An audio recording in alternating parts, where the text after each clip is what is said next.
கார்த்திக் அன்றுதான் முதலாக சிங்கப்பூருக்கு வந்திருந்தான். சிங்கப்பூரில் பார்த்த எல்லாமே அவனுக்கு பிரமிப்பாக இருந்தது. காலை சிற்றுண்டியை முடித்துவிட்டு மேல்தளத்தில் இருந்த ஸ்விம்மிங் பூலில் தனியாக நீச்சலடித்துக் கொண்டிருந்தான். அப்பொழுது டுமில் டுமில் என்று துப்பாக்கி சுடும் சத்தம் கேட்டது. கார்த்திக் பயத்தில் நீருக்கடியில் போய் மூச்சை பிடித்து கொண்டு ஒளிந்து கொண்டான்.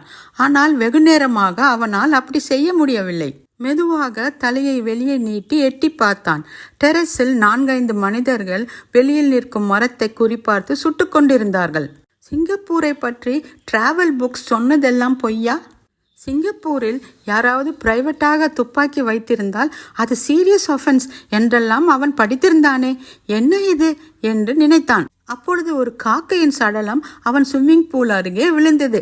ச, இதை சுடத்தான் இவ்வளவு ஆர்ப்பாட்டமா என்று சிரித்து கொண்டான். சிங்கப்பூரில் பல வருடம் வாழ்ந்து வந்த அவன் நண்பனை அன்று சந்தித்தான். அவனிடம் நடந்ததை பற்றி கேட்டான். அவன் நண்பன் சொன்ன விளக்கம் கார்த்திக்கு வினோதமாக இருந்தது. சிங்கப்பூரின் அழகை காக்கைகளின் சத்தமும் எச்சமும் மாசுபடுத்தி விடுகின்றன.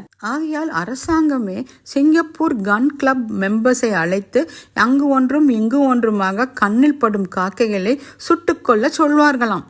ஒரு வாரம் கழித்து கார்த்திக் சென்னை வந்து சேர்ந்தான். பக்கத்து வீட்டு பாட்டி காம்பவுண்ட் சுவற்றின் மேல் சாப்பாடு வைத்துவிட்டு காக்கைகளை கா கா என்று கூவி கூவி அழைத்தாள். சில காக்கைகளும் அதை சாப்பிட பறந்து வந்தன.